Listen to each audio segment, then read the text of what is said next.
My name is Vlad. I work for Prequel.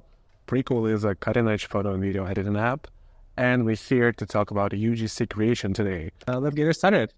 So we're here to discuss UGC content creation as a career, as a path.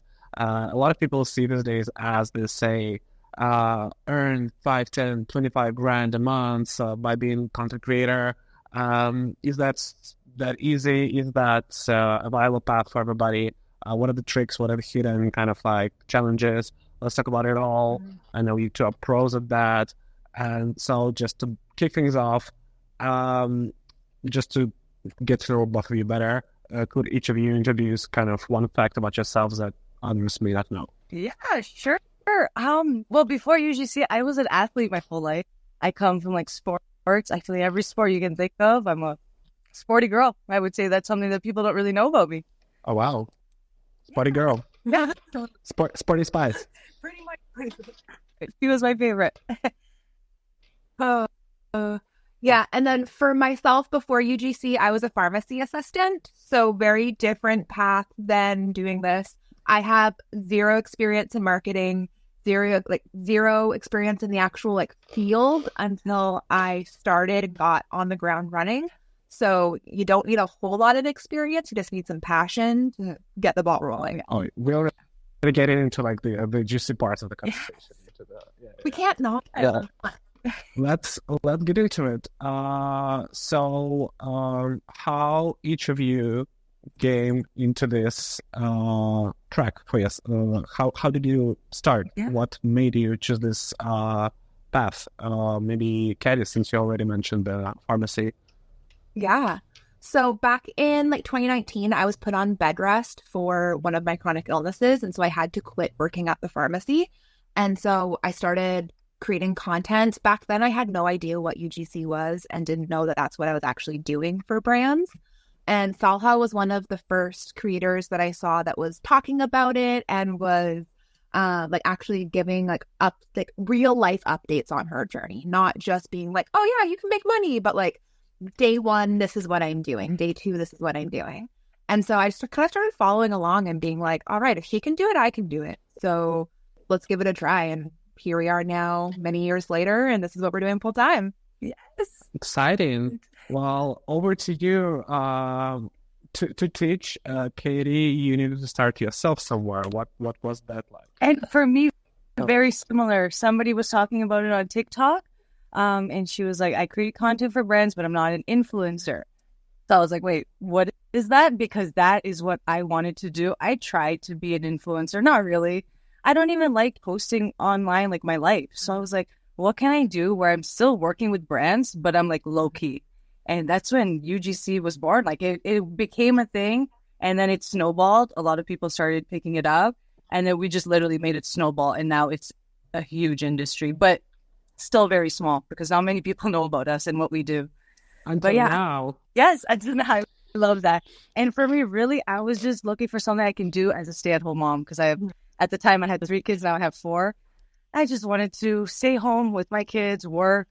I just wanted to make money to pay the bills, and now I'm doing so much more than that. So it's a dream come true. Truly. That's cute and cool. Well, back to it's not like content creation. What is UGC? People are actually asking in the chat. Can you break it down in simple terms? Totally. Kind of the basics of it. The basic. So user-generated content is what it stands for, and it's exactly what it sounds like. It's just users generating content, but it's I kind of say the smart influencers. We kind of came into this right away, and we're like, this is a business. We get paid for our service. We're going to sell your product. We're going to create this whole storyline. We record the videos, we write the scripts, and we sell a product, and we're able to market to normal people. Not people buying from us because we're influencer, buying from us, not even buying from us, buying from the company we're promoting because we're selling their product in an authentic way. So it's just regular people like me and Katie relating products, relating services to how it fits our life and selling that story, that experience. And we just work directly with brands. So we don't post it on our channel. It gets posted by the brands. So I hear the benefit for the creator, kind of not needing to grow a following, not spamming your feed with branded content. What's the benefit for brands compared to traditional content creation? Katie, can you explain that? Yeah, absolutely. So a lot of viewers and a lot of users are getting tired of seeing influencers constantly popping up on their feed. We know that as soon as we see an influencer, you can immediately be like, yep, this is like a sponsored post and I don't really want to hear what they have to say. But when you have a UGC creator that is making content, it's a lot less like edited. It feels a lot more natural. So one of the biggest like benefits for brands is that they are building so much connection and like relationship with their followers through UGC, and you're going to get like you're going to gain trust and build relationships. So a lot of times UGC performs like 80 to 85% better than influencer content for brands themselves to use on their own accounts. That's very interesting. I think we can also mention for context that it allows brands to produce visual content without hiring script writers, hiring a videographer, hiring an editor, stuff like that. Kind of like get a ready-made turnkey kind of commercial, from one person. Yeah. And do you guys think? I mean, obviously you chose this path as UGC creators, but do you think for everybody it can be? Is it easier for everybody to create this, or what maybe like specific profile of people for whom creating UGC content fits better than kind of setting off into creatorship, influencership? Honestly, you have to be a hard worker because this business, it's not easy. Like, I can't sugarcoat it. It's not easy. There's so much that goes into it. Like we were saying, like we're one man, one woman show. So like you're your hair artist, you're your makeup artist, you're your stylist, then you're the filmer, then you're the actor, then you're the editor, then you're everything from beginning to end. You do everything. So there's a lot that goes into that. And it takes a lot of work. So you really have to be a certain individual who has that drive to be able to do this, because it's not like, who are we? So in order to do that, we need to produce really good work, and in order to make really to good show work. it for yourself. Yeah, exactly. I think a lot of people think that because UGC is accessible to everybody, that it means that's going to be easy for everybody. And just because you can pick up your phone and get started does not mean that everybody is going to have like the drive and the spark and even the ability to create the content that's going to perform well for brands. So when I first got started making UGC, I could make a pretty video, but I didn't understand the basics of what made good content that actually sold and would perform well for a brand. So there's so much more than just creating like a pretty video. I think that the people that are going to do the best are people who are constantly willing to keep learning and aren't going to just stop at a certain point. It doesn't matter your age. It doesn't matter what your ethnicity is or what you look like or what anything is, because brands are constantly looking for somebody like you for their product.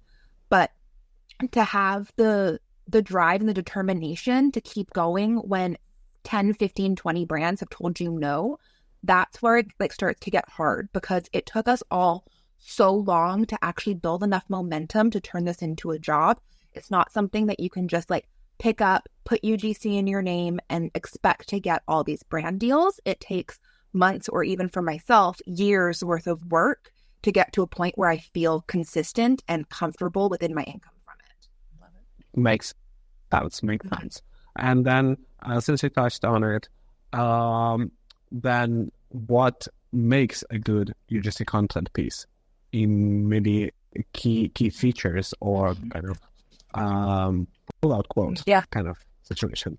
A lot of the content that does really well, it's the storytelling. So it's like how good of a storyteller you are, because they say story selling. It's like selling the story. So really, if you can really just dig deep into your user experience and sell that in a story, and really it's just like knowing like your angles, you know, like when it comes to filming, like you still just pick up the phone, you have lighting, you know, you got to be in front of a window. It's not actually about fancy equipment at all. It's about window, having, just good lighting, good camera, which is an iPhone. If you have an Android, I would strongly suggest you switch. A lot of people have started with Androids and then they switched over to iPhone. There we go, Katie. Yeah. And it's just, that's really all it takes. You just really need to know like your angles and stuff, which it comes with experience. Always be a student because there's so much you can learn. Yeah, as and Katie really, said. digging deep into that storytelling. Yeah, I agree. Okay.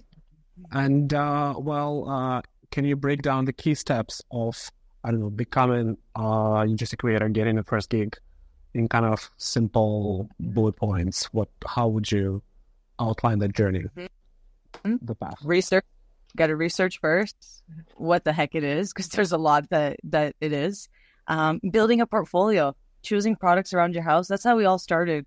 We just took products around our house and we made a UGC video with it, put it in a portfolio, which is for free on Canva. And then you start building a personal brand online as a UGC creator. It doesn't matter how many followers you are. That doesn't matter. Brands are just looking for quality content. And networking with the community, getting involved, pitching to brands, and just really seeing where it takes you. That's all. That's a great, I feel like, great start to break down. And I hope that everyone who's watching is taking notes. You mentioned the portfolio. I know that also exist media kits. Katie, maybe you can walk us through the difference between media kit and a portfolio.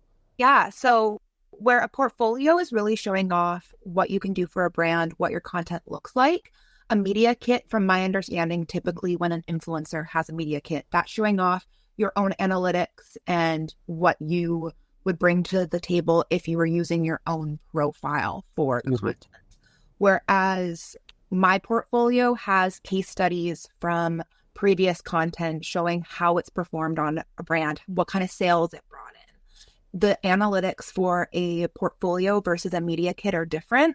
Because with your portfolio, you're showing what you've done for the brand, and your media kit is what you can bring for your own portfolio. So are you saying that UGC creator doesn't need a media kit per se? Yeah, correct. Yep. Cool. Good to know. Yeah. Also, a quick reminder for everyone watching that if you post us on stories or on your feed and tag us, we'll post it later. And comment UGC to get our exclusive offer specifically for today. Back to the questions. So we talked about pitching to brands briefly. Could you kind of delve into that situation a bit more? What does it start with? Or and where does it go? Yeah. So not every brand runs UGC, so you got to know what brands are running UGC. And a good way to know is like just scrolling on social media and seeing what ads you're targeted with. Once you're targeted with ads that, it's something that you would enjoy creating for, you can slide into their DMs. You slide into their DMs, any brand that you want to work with. As a UGC creator or a content creator, we're not pitching our following, so we don't call ourselves influencers. And we just simply get the best contact that we can reach to via email. Because not every person running the social media is going to be understanding, a whole pitch. So we're not sending our whole pitch. We're just popping in saying, hey, we're content creators UGC that specialize in UGC. Can we get an email point of contact that we can reach regarding a collaboration? And I'll send you an email. And then they either give it to you or they don't. But that's part of it too. And use something like the TikTok ads app, a useful tool in that? Yeah, totally. It's a good place to start. Could you explain a bit about that? Yeah, TikTok top ads library is where the top ads are that are running on TikTok. So by watching those videos, then you know what kind of videos you should be creating. You're not going to copy the whole thing, but you're going to use it to take inspiration. Yeah, it's a great place for research and inspiration, definitely. And it can also point you to brands that have active TikTok UGC content campaigns. Yep. That have budget for stuff like that. Do you think there is specific buzzwords to use in your first email or first message? Maybe Katie, some thoughts from you? Not any specific words or phrases. I think it's really the confidence that you have within your own pitch and you believing in your own service enough that the brand then believes in you. Because the confidence that I now pitch with versus what I started with a couple years ago, I think just that in itself and the ability to explain the value in my content is where the actual benefit comes from. And what would you say is the ratio of like requests to deals as a starter? Well, it's hard because a lot of emails that I have coming to me are spam or scams. So you have to get like a good feel for, is this email just phishing for information, or is it like a real actual deal? So once you kind of weigh out all of the crap ones that aren't worth your time, then it's so different for every creator. Like, I know personally, I don't pitch a whole lot. So I would say like 95% of my work comes from brands emailing me. Yeah. Whereas I know other people, who only pitch and don't have any like real social media presence. So it's fully relying on outbounds. So building a strong social media presence, getting on X, on Twitter, honestly, is a great place to source deals. There's so much UGC work there. And just building like a good personal brand and showing the internet who you are in more ways than just being like, this is my ad example. Like, really show your personality and show your interests off. And then people will come to you rather than you having to go to them all the time. And what would you say, because I know that you trained 25,000 people to do that. For a beginner, how many times do they have to DM slide a brand to settle on something on average? So honestly, with UGC, a lot of the industry, we've been relying on inbounds because we've just been building our personal brands as content creators. And there are brands looking for UGC for the last 2 years. Me and Katie and Eileen have been doing this since 2022. Since we started, like, inbounds just come. People are looking for UGC creators, and they'll specify in their emails, we are not looking for you to post this on your content, on your feed. This is going on ours. So like, a lot of the time it's actually inbounds. And what I teach and what a lot of us teach is building your personal brand online. So you are going to be posting, but you're not going to be posting the work that you're sending to the brands. You're just posting things literally about you, about your personal brand, what you bring to the table, because then there's brands out there, all these scouts and agencies who are looking for creators like you. And they'll see that, you know, like Katie really specializes in outdoor equipment and like, you know, outdoor camping stuff. So when she posts about that in her regular personal branding content, then brands know she creates that. They'll reach out to her for that specific thing. And so you'll see a lot of UGC creators. It's like, wow, like we manifested it, but it's really like we're just embodying what, you know, this is. And then the brands see it and they're like, oh, that's exactly what we need. We need a creator like you for our brand, because you are our consumer. You're the target audience. And then when it comes to pitching, it's all a numbers game. Like, send 100 pitches, maybe get 5 positive and the rest negative. It's all a numbers game, and like how you pitch yourself, if you're experienced, if you bring analytics into your pitch, that really goes into it. But really building your personal brand, that's the way that a lot of them have been successful with UGC. So basically, a kind of like bottom line is that even though it's not about like providing a big account with a big follower number, it's still about putting yourself out there consistently. Yeah. In a visible way. Yes. Yep, exactly. Good to know, I guess. Yeah. So what is since we started talking about practicalities, what influences the prices, the rates that UGC creators can request or rely on? Yeah. What are your thoughts on it for beginners, maybe, since this is aimed at beginners right now? Yeah. Well, when I was a beginner, I started with gifted collabs, $40, $50, $75. That's how I started. I think Katie also very similar. Katie, if you want to chime in how you started, then I took on a lot of gifted collaborations in the beginning, and then my first paid video was $100. And in my brain, I was like, I will never go below that, because once I got there, I was like, it's not happening. I still take on gifted collaborations if I feel like the product is something I'm going to buy myself, or the brand is really small and I want to help them grow, or whatever it is. But yes, being willing to start off small and just like get on the ground and work and build your skills before expecting a whole lot of money to come Now the deals look very different than what they did at the beginning. But for a beginner, I think that starting off at like $150 and just growing and going up from there is a great place to start.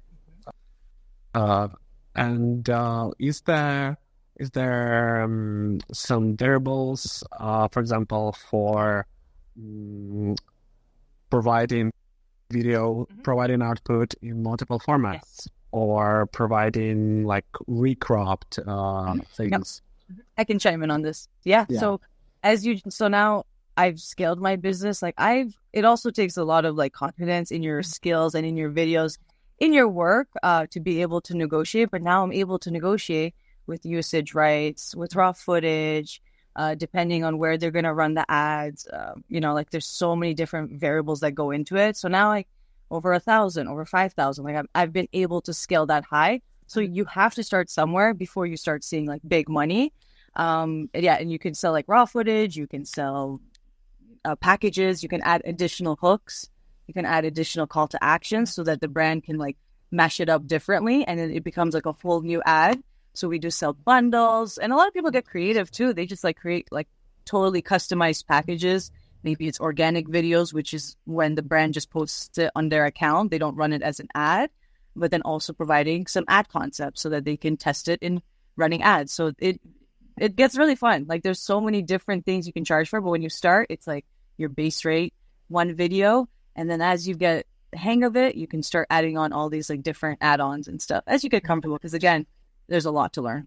Okay. And to finish off this kind of money talks part of conversation, would you say UGC creation can be a viable job in this day and age? Full-time job? Yeah, totally. Especially because not a lot of people know about it yet. So it's like, great. Imagine when they do. Everyone, you're the first to know. You heard it here first. Let's do it. We talked about pitching to brands and writing emails and fighting into DMs and social media. I think Instagram and X, maybe Twitter. But are there any kind of marketplaces / platforms like there's just Fiverr for designers, for example? Is there something like that for UGC creators to go reliably to search for you? Yeah, so even Fiverr has a lot of UGC opportunities on it. Personally, I'm not on it, but I do know a lot of creators that get most of their work through Fiverr. There's a lot of influencer platforms now are expanding into UGC work as well. So things like Aspire, or I'm blanking right now on names. Join Brands, Coley, Incense. There's like so many. And it just, when we started Katie's, there wasn't that.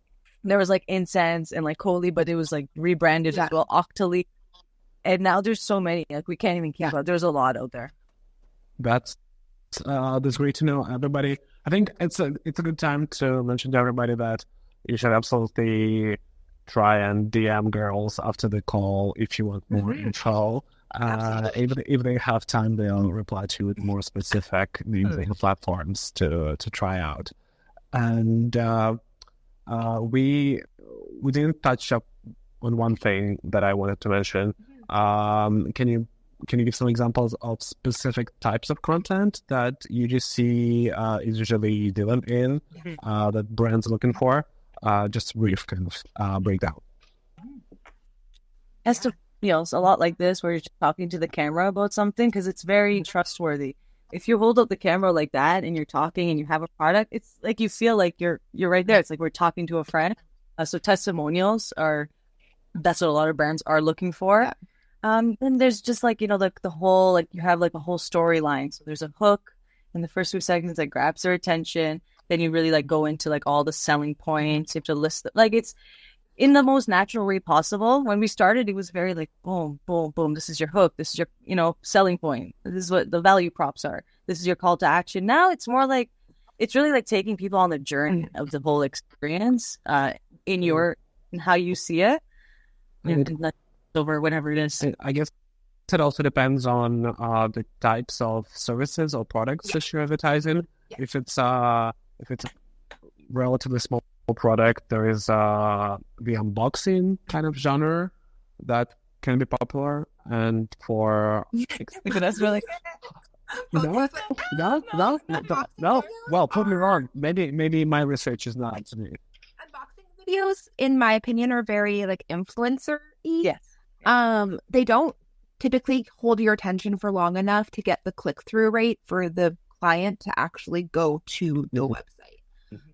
So when you're thinking UGC, your end goal is to get the person watching your video on their website. And then from there, it's up to the brand to have a good website that's going to fulfill the actual order. But think about the things that are going to make you want to actually click through. It's people talking about the product. It's a real life experience. It's a story of, this was my problem. I found the perfect solution. Here you go. You need it for yourself now. So that's the kind of content they want. I'm sold already. Even without a product. A lot of what I've been getting requests for are skits where I can like tell the story to myself and go back and forth within myself. It doesn't have to just be like here is the product on the table, let me open it and show you. Get creative, have fun, show your personality, and show people why it's actually the solution to their problem. Yes. So good, baby. Cool. Thank you for this extensive breakdown. Maybe as a kind of last thing to touch upon, what is some equipment that you need? I mean, obviously a phone. Do you guys invest in tripods? Do you invest in software? What's the deal? Tripod, CapCut. CapCut is where a lot of us do all our editing. And I personally built my whole business on my phone for 2 years. Just recently, I started using my laptop when I started my community because I was doing more interactive slideshows, presentations, calls. Otherwise, my whole business was right on my phone. So CapCut, the phone, a tripod, good lighting, Windows. Barely use a ring light. I can't even count how many times I've used a ring light. I only film when it's natural light. Thank you for Windows. Whoever invented those, 2,000 years ago, check out. Just to models on Windows. So that's what it's going to do. Probably this is a good time to also mention for our followers that Prequel can be a great assistant in your journey. You remember that we have the filters and effects that you can apply to your videos. We have fonts for your subtitles or for some kind of captions on the screen. We have a free version. We have a paid version. We will be super happy if you guys introduce Prequel to your workflow. And maybe the last part of the kind of, we talked about all these good things about the business, about how brands are kind of jumping out of their seats to hire you for these jobs. But there is also some negative side to the business as always. Maybe we can talk about scamming or some kind of bad will actors in the business. Could you guys share any advice on that or any stories on that?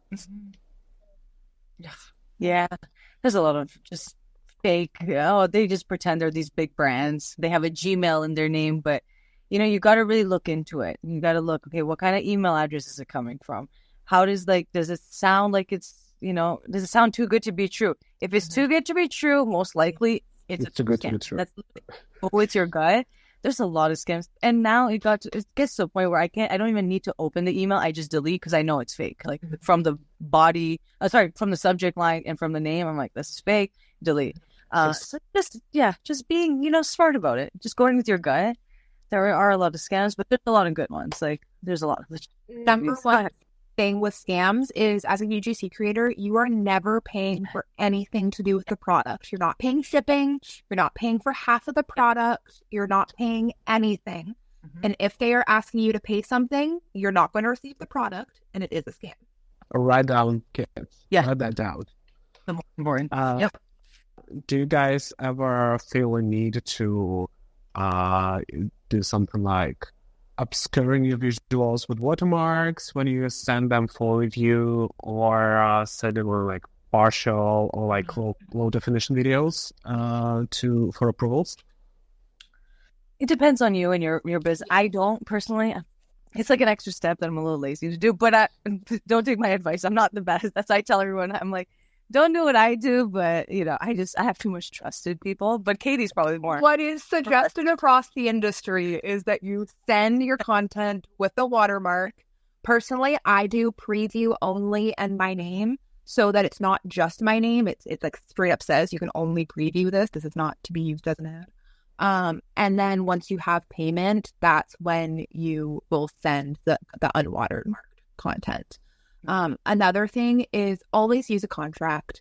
Don't just have your email be the document for that. Like, use a real contract and make sure that you have mutual indemnification, so that if something ever goes wrong, you as the creator are not being held liable for the content that the brand has been pushing out. Mm-hmm. That's great advice. Always signing papers, Kate. Yeah. Okay. Another reminder that everyone who's been commenting is going to receive a DM from us at Prequel, and we could transition into some kind of rapid fire question round if you feel like it. I say the question, each of you gives a response. What first thing that comes to your mind? Biggest myth about UGC creation. That is easy. Yeah. Okay. Yeah, as soon as you get started, you'll get paid. No. It takes a long time. Yeah, you're not going to make $10,000 in your first month. Okay. Coffee or tea while working on your editing? I don't drink either. What? But Katie. Coffee then tea. Okay. She drinks both for you. Yeah, we go. We balance each other out. Perfect.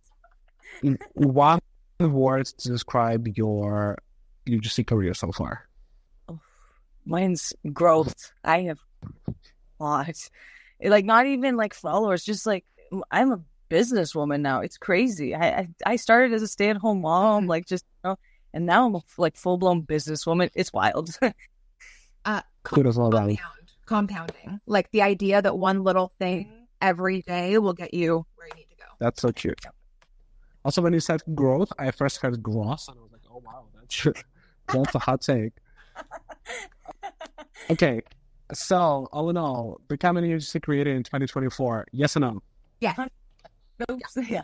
You heard it here first, kids. Thank you so much, ladies. Was Eileen able to join? We really wanted her to come. I was on my phone. Instagram was really struggling to like give me the list of people that request to join up to a certain point. So unfortunately, So just really quickly about Eileen and why I would have loved for her to be here. obviously, 6 years old. So like UGC, it doesn't matter your age. She didn't have any social media experience, creating content, nothing. And she started UGC and she had that drive and she had that willpower. And she is so successful now because there's this in the States, we don't have it here because we're in Canada, but TikTok shop, that's what she has now got into, and she's making money. Like money I've never even heard of, like over $100,000, like a lot of money. And she's 56 years old. So Eileen has been the pillar for Gen X creators in the industry, and we all bow down to her. We salute her. We will mention Eileen's username and handle in the description for the recording of this video, so everybody who's watching this should definitely check her stuff out and reach out to her for questions and inspiration. And that's a great point also to round off the whole conversation about how it is like right now, it doesn't matter where you're from, what you look like, what you did previously. If you want to try this kind of career as a side gig or as a full-time gig, there is a room for everybody right now. 100%. Before Prequel posted this video. Love it. Well, the floor is yours for any ending remarks. Otherwise, we'll be happy to see our viewers some of the time. Girls, do you have anything to say? No, honestly, just go after your dreams. Like, you have nothing to lose. Just go after. All of us started with like that, just hope that, okay, I hope it works. Like, I'm going to do this thing called UGC. Hopefully it works. And it's working. And it's just because we went after it. So just go after your dreams, whatever it is, and don't be afraid. Salpa has a really awesome free guide. So if you're thinking about getting started, go check out Salha's guide. And if you are interested in investing in your business right away, she has a community that I think there's like 300 of us in there now. Yep. It is fantastic. There are weekly calls. Everything's recorded. So you can go back and watch like months worth of recordings. That's cool. Everything That's you so need to cute. get started is Yeah. in there. So like, It's the best. It's so sweet. And it's because of the people in it. The people in it made it what it is now. We have workshops, we have coaching calls, I have industry experts coming in. Like, it's my dream come true. That's very inspiring. Yeah. This horizontal community building stuff, it's amazing. it's so cool. And it's so cool that in the cutthroat world of business, there's just something so huge. My colleagues are reminding me to look at the questions from the chat. We have a couple of questions from the audience. Kind of like back into conversation mode. Script for your UGC content. What's kind of like go-to advice for figuring a good script? Except just what's your advice or go-to tips? Like, keep it natural. Keep it natural. Don't like, yes, you can use ChatGPT to like help you, but it has to be natural. Like, very basic language. It's not like, oh, this, product is so spectacular for me. Like, it just keep it natural, very Keep it clean. Keep it natural. Yeah. Really. If you're doing like a skincare line, don't talk about the individual products. Talk about how it makes you feel. Talk about your skin before versus after. Like, don't necessarily get into the unique selling point of the item. Get into how that makes you feel from the item. Talk about benefits of a user, not about the product. Yep. Okay, question for Katie. Yeah. How do you stay motivated to keep going through the low energy periods that you mentioned? So I have very varying energy days, and I have a list in my desk that is like low, medium, and high energy day tasks. So on my low energy days, I don't even have to think about what I'm doing. I just pull out my list and I work through it. So it's truly not about staying motivated, because if I were to only work on motivation, I would work like 2 days a week. It's about consistency and, like I mentioned, compounding those small tasks. Even if it's an hour a day, that will make a lot of progress a year from now. So one foot in front of the other, even if you don't feel like it, remind yourself that this is going to change your life. That's amazing. And okay, last question. Probably. How long does it take to see success? Everyone's different. So like, I've had students 1 month, I've had students 6 months, I've had students 2 years. Really all depends on you and your work ethic, how much time you're putting into it. For me, I Netflix, I quit everything, like cold turkey. I was like, if I'm going to do this business, I got to go all in. And I barely sleep. I just, Oh, wow. Business. It really is. But okay, probably the answer is months. Well, it doesn't come in one day, and it takes a lot of consistency. Yes, totally. Yeah. Totally. I'd Great. say 3 to 6 months if we're going to give it like a blanket answer. Let's go. 6 months. Do it. Yeah. I'm going to be like, brand with free products. I'm going to be locking you on. You'll be dripping. Okay. Thank you so much. Thank you so much, girls. And to everyone watching, we'll see you in our next installment of the series. Stay in touch with our socials and give a shout out to girls' socials too. And check out the profiles when you can. It was a pleasure. So much for having me. Bye. Thank you. Bye. Bye.